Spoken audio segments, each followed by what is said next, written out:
Assalamualaikum warahmatullahi wabarakatuh. Salam sejahtera untuk kita semua yang sama-sama kita hormati Bapak Dede Solihin, SEMM, selaku dosen pembimbing mata kuliah studi kelayakan manajemen, dan yang saya hormati juga Bapak dan Ibu rekan tim tugas kelompok 5. Sebelumnya izinkan saya perkenalkan diri, nama saya Nanang, NIM saya 17 10 10 5 5 008. Dan mohon izin juga Bapak, saya memperkenalkan anggota dari kelompok 5 yang terdiri dari Muhammad Rizky Maulana, Muhammad Zuem Rusdi, Nirmala Hidayah, Nur Fitriani, dan saya sendiri. Sebagai informasi awal Pak, nanti dari setiap slide PPT kelompok 5 yang dipresentasikan akan kami bagi dalam 5 presentasi yang dibawakan setiap anggotanya. Untuk presentasi awal kelompok 5 yang berjudul studi aspek manajemen dan studi aspek finansial akan saya bawakan sendiri untuk slide 1 sampai dengan 4. Yang pertama adalah studi aspek manajemen.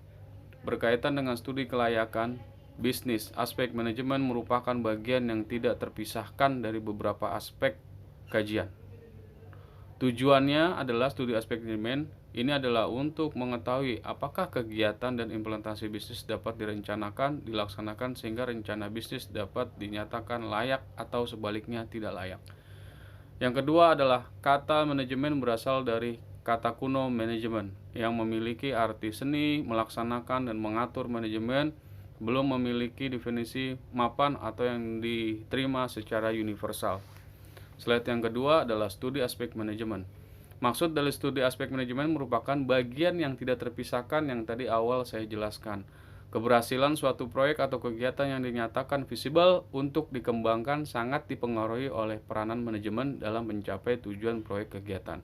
Adapun aspek manajemen dalam studi kelayakan bisnis menyangkut fungsi-fungsi manajemen secara umum atau makro yang meliputi fungsi perencanaan, pengorganisasian, pengarahan, dan pengawasan atau yang kita sebut disingkat sebagai POAC.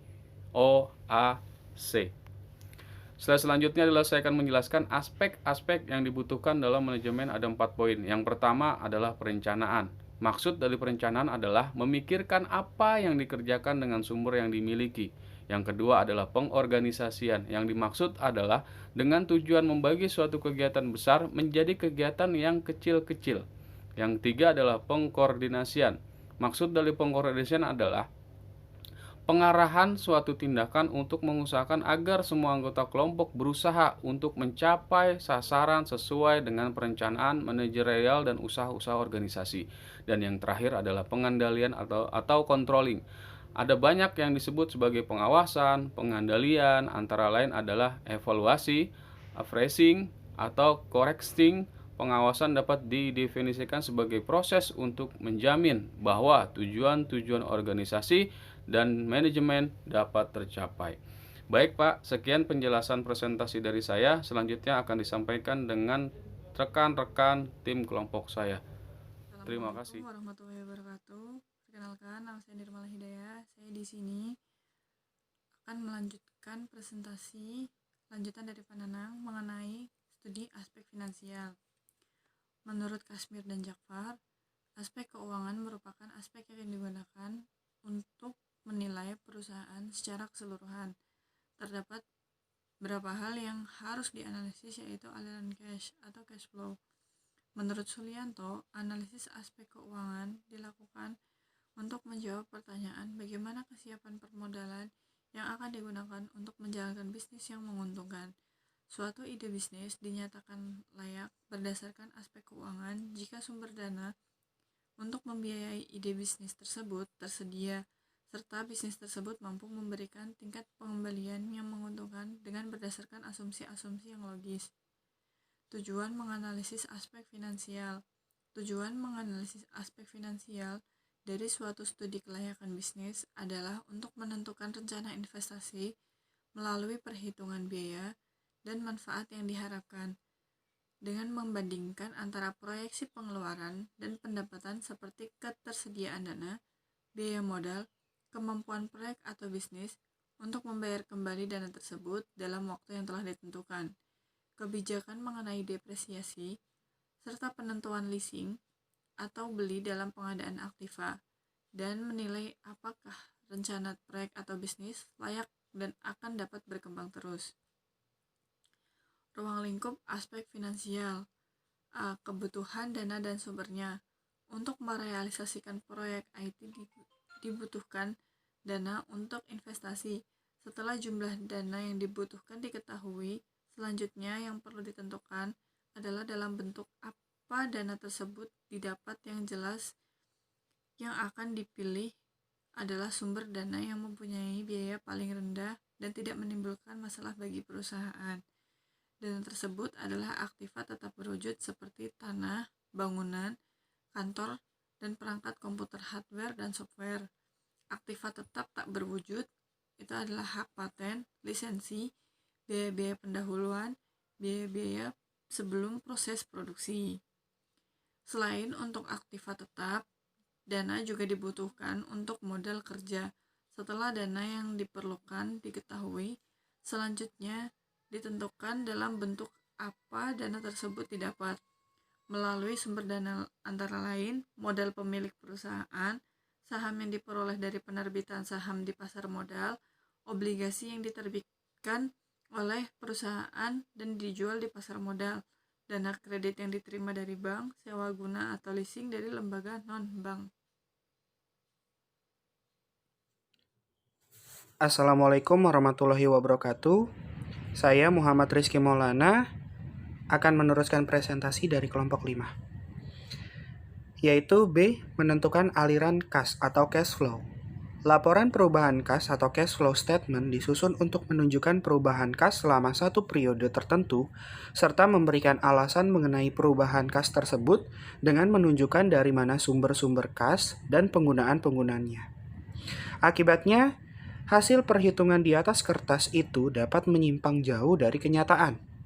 Ketidakpastian itu dapat menyebabkan berkurangnya kemampuan untuk development proyek tersebut dalam beroperasi untuk menghasilkan laba bagi perusahaannya.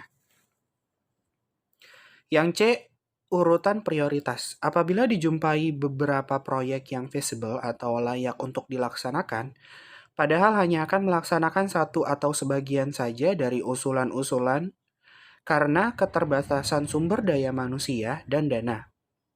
Dari hasil analisis terhadap elemen-elemen aspek keuangan, nanti akan berupa suatu pernyataan apakah rencana bisnis dianggap layak atau tidak layak. Dan yang D, kajian mengenai biaya modal atau cost of capital. Cost of capital bertujuan untuk menentukan berapa besar biaya real dari masing-masing sumber dana yang akan dipakai dalam berinvestasi.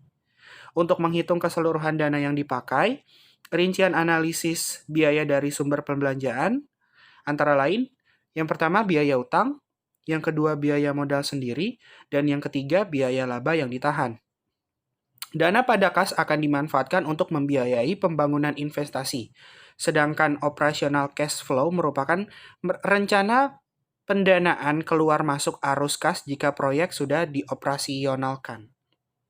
Komponen-komponen yang dipelajari aspek keuangan dalam studi kelayakan bisnis adalah: 1. Kebutuhan dana, yang kedua sumber dana, yang ketiga proyeksi neraca, yang keempat proyeksi laba rugi, dan yang kelima proyeksi aliran kas atau cash flow. Selanjutnya, metode analisis keuangan. Yang pertama, metode pengembalian investasi.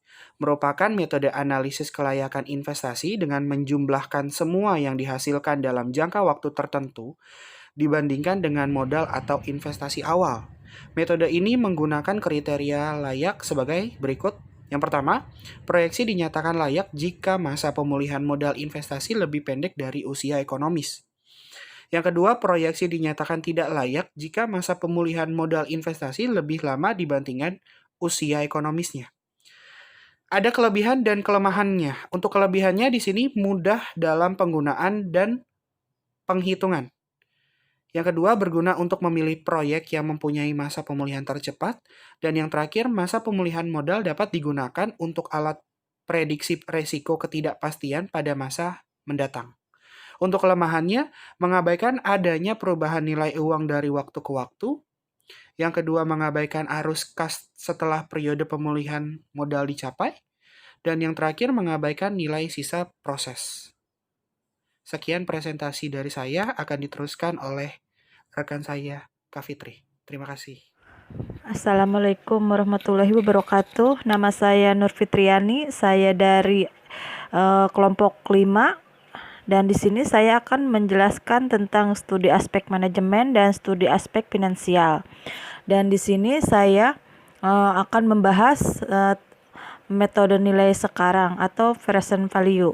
Present value merupakan metode analisis keuangan yang memasukkan faktor nilai waktu uang karena nilai uang akan bertambah sejalan dengan jalannya waktu. Dan kriteria kelayakannya yaitu satu, proyek dinilai layak jika nilai net present value bernilai positif. Dan kedua, dinilai tidak layak dari aspek keuangan jika net present value bernilai negatif. Dan di sini kelebihannya yaitu satu, memperhitungkan nilai uang karena faktor waktu sehingga lebih realistik terhadap perubahan harga. Dan kedua, memperhitungkan arus kas selama usia ekonomis proyek. Dan ketiga, memperhitungkan adanya nilai sisa proyek. Dan kelemahannya yaitu satu, lebih sulit dalam penggunaan perhitungan. Dan kedua, derajat kelayakan selain dipengaruhi arus kas juga oleh faktor usia ekonomis proyek. Alat ukur untuk menentukan kelayakan suatu usaha berdasarkan kriteria investasi dapat dilakukan melalui pendekatan sebagai berikut. Yang pertama yaitu payback period adalah metode penilaian terhadap jangka waktu pengambilan investasi suatu usaha atau proyek. Average rate of return adalah cara mengukur rata-rata pengambilan bunga dengan cara membandingkan antara rata-rata laba sebelum pajak dengan rata-rata investasi. Selanjutnya, net present value adalah perbandingan antara VP kas bersih dengan VP investasi selama umur investasi. Selanjutnya, internal rate of return adalah alat untuk mengukur tingkat pengembalian hasil intern. Dan selanjutnya, probability index merupakan rasio aktivitas dari jumlah nilai sekarang penerimaan bersih dengan nilai sekarang pengeluaran investasi selama umur investasi.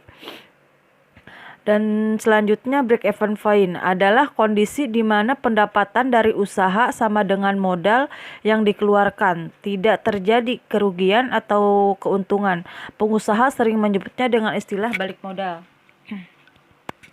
Secara keseluruhan, penilaian dalam aspek keuangan meliputi hal-hal sebagai berikut, yaitu sumber dana yang diperoleh. Sumber dana yang diperoleh meliputi kebutuhan biaya investasi, estimasi pendapatan dan biaya investasi, termasuk jenis dan jumlah biaya selama umur investasi.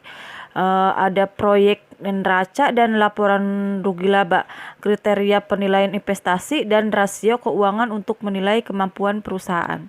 Terima kasih. Assalamualaikum warahmatullahi wabarakatuh. Perkenalkan, nama saya Muhammad Zuhaim Rusdi. Saya dari kelompok 5. Di sini saya akan menjelaskan tentang pengaruh aspek finansial terhadap manajemen. Salah satu permasalahan yang sering timbul bagi para pelaku usaha pada saat akan merencanakan mendirikan suatu usaha adalah menganalisa kelayakan secara finansial usaha tersebut. Seperti yang pertama ada penentuan dan perhitungan biaya produksi, yang kedua ada biaya peralatan, yang ketiga ada analisa untung rugi, yang keempat ada berapa besar modal, dan yang kelima ada keuntungan serta tempo waktu pengembalian modal. Selanjutnya ada tujuan analis kelayakan finansial adalah untuk mengetahui usaha layak dijalankan atau tidak. Analisis tersebut merupakan bagian dari perencanaan usaha.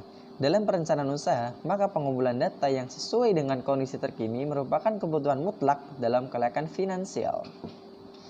Kesalahan dalam penentuan asumsi teknologi produksi, ketersediaan bahan baku, dan fluktuasi harga, sensitivitas biaya operasional, perkiraan tenaga kerja dapat menyebabkan tidak ketepatan analisis sehingga apabila rencana tersebut direalisasikan berpotensi merugi. Sebab akibat apa yang timbul bila aspek finansial tidak termanajemen dengan baik, yaitu ada ketika menjalankan bisnis adalah suatu tanda usaha dalam keadaan berbahaya, adalah ketika modal telah habis, namun kehabisan modal ini merupakan bukan satu-satunya kegagalan dalam usaha. masih terdapat beberapa tanda yang dapat Anda jadikan patokan bahwa kondisi usaha dalam keadaan kurang baik. Berikut ini adalah akibat yang timbul apabila aspek finansial tidak termanajemen dengan baik. Yang pertama, adanya kekurangan modal. Kekurangan modal dapat mengakibatkan bisnis Anda tidak dapat berputar dengan baik. Banyak yang menyebabkan modal berkurang, yaitu ada piutang yang macet. Solusinya, selain melakukan penagihan, Anda dapat meminjamkan modal kepada pihak luar sesuai dengan kebutuhan. Akan tetapi, jangan sampai melebihi maksimal rasio utang, yaitu 50%. Yang kedua ada pengelolaan kas buruk. Pengelolaan kas yang buruk dapat menjadi salah satu penyebab buruk pada perusahaan. Dimulai dari perencanaan penerimaan dan pengeluaran setiap bulan tidak dikelola dengan baik, sehingga posisi nilai kas tidak dapat diketahui apakah sedang untung ataupun sedang rugi. Yang ketiga, adanya kekurangan pengawasan. Pengawasan terutama pada masalah keuangan menjadi hal yang sangat penting. Jadi, jika dilakukan dengan baik, ini dapat menjadi sumber malapetaka bagi bisnis yang Anda jalankan. Cara yang paling mudah dalam melaksanakan pengawasan adalah melakukan pengoreksian keuangan rutin setiap bulan, ataupun meminta bukti-bukti setiap pembayaran agar tidak ada yang dipalsukan dan mulai melakukan transaksi secara non-tunai karena lebih mudah dalam melakukan pengecekan. Nomor 4, ada penjualan mengalami penurunan. Terdapat beberapa penyebab penjualan mengalami penurunan. Anda dapat menyelidiki kira-kira apa yang menjadi penyebabnya. Apakah ada kompetitor yang lebih baik? Apakah ada kekurangan produk, pelayanan kurang ramah, dan sejenisnya? Agar Anda dapat menjawab apa yang lebih akurat. Anda dapat melakukan wawancara dengan para konsumen langsung mengenai daya beli terhadap produk yang Anda miliki.